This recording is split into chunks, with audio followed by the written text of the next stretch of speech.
Let us not hold back.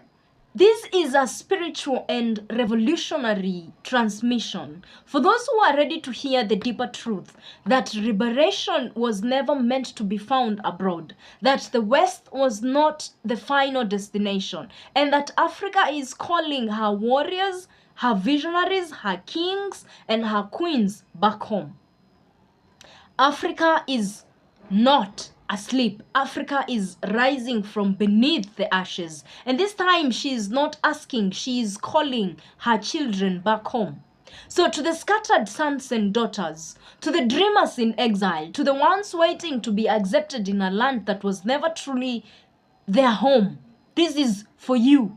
You have heard us speak about the untold story of Africa, our memories, our kingdoms of awakening. Now it is time to speak of reclamation, because there is a revolution, there is an awakening, there are fires rising in Africa, evidently. Everyone can see. And they are not just symbolic, they are real, they are political, military wise, and spiritual. And the whole world is watching. Our colonial masters are watching.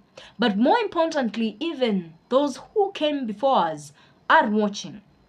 So, the fires that are rising in West Africa, in countries such as Burkina Faso, look at Niger, look at Mali and Guinea. Military coups, yes, but they are not chaos. They are of clarity, of freedom, of liberation. For the first time in decades, nations are saying no more. No more to puppets, no more to foreign control, no more to French dependency as aids, no more to resources being stolen in the name of democracy. These are soldiers, but they are not mere soldiers. Those are the sons of the African soil, reclaiming their mother's name, reclaiming their soil, protecting their nations from those who seek to oppress their people. This is not a fight for the West to understand. It is for the Africans to fulfill. To those abroad watching news and are being told that these African leaders are radical or dangerous, ask yourself, dangerous to who? Because not to us. We are safe. Here in Kenya, we are safe, I'm telling you. Because they are not dangerous to Africa. They are only dangerous to the systems that live off Africa. And they just can't do it anymore. And they are they are trying to fight for control. They are dangerous to empires that were built on our diamonds, our gold, our oil, our cocoa, our children's future. This is the real fight, not for visas, not for citizenships in foreign lands, not for inclusions in systems that were never designed to honor us or to honor you. The colonial systems honor no black man whatsoever. So the diaspora also must wake up. For instance, we can say Martin Luther King fought the wrong mountain. Yes, we do honor the legacy of the civil rights movement, but we must say that this is a hard truth for most of you to hear. Martin Luther King Jr. and many others like Malcolm X that came during his time and after his time fought for a seat. They fought for a seat at a table in somebody else's house. They fought for equality within the cage, not for freedom outside of it. And can you blame them? They didn't know Africa. Martin Luther, didn't know Africa. At least not the right knowledge of Africa. And they had been cut off from their roots. But you, child of this generation, you now know, and you do know. You have access to internet. You have DNA tests. You have eyes. You can just literally just look. You have the fire. So stop begging to be seen. Start building where you are actually meant to rule. So Africa is not poor. She has been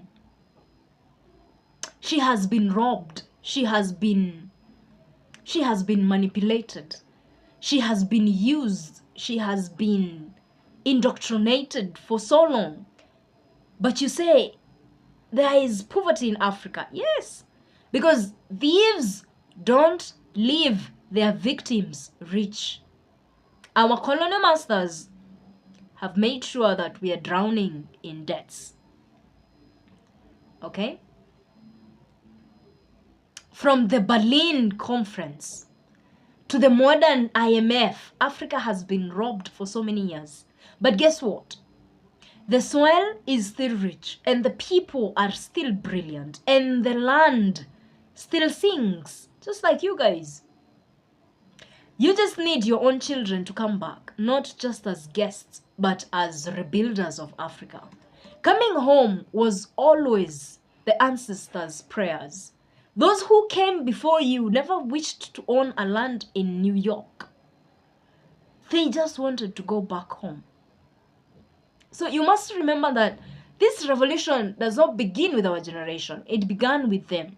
The day they decided to steal from Africa was the day Africa also decided to start waking up. Don't mistake migration for destiny. The ships that took your ancestors did not take them to live. They took them into a very long exile, which you know more about than us, and that kind of history needs to come back here, because we don't know that story. Even the stories that we know have still been obscured, and they are still just controlled information. But now the wheel is turning, and the time of coming home is not a hashtag. It is just a prophecy being fulfilled. It is a biblical prophecy for those who see and know. And the ancestors are tired of trying to make the foreign lands permanent homes. They were tired, and you are tired too. You are born not to be accommodated in the land that fears your voice, your skin, your power. You are born to reign where your spirit is rooted. Let me tell you clearly, your destiny is not to be celebrated Black CEO in America where your villages in Africa has no water. Your dream is not to be an Instagram success while Africa begs for aid. Your power is not being only the black people or the black person in the room, but in building rooms filled with your people on your land, under your stars, on your soil. Think about it. The right fight is not for representation in their empire. It's for restoration of our own. We don't need inclusion. We need sovereignty. What we must do is remember our true origin. So, to the diaspora, come back, invest, build, bring your skills, your vision, your knowledge, your money. Buy land, fund schools, create systems, plant trees your great-grandchildren can sit under. To those on the continent, wake up. Stop waiting for foreign validation. You are sitting on the spiritual and material gold. Organize. Protect your resources. Stop selling your inheritance for short change. Now, to all of us, we must unite. This is the return. This is the flame. This is the African throne. So own it.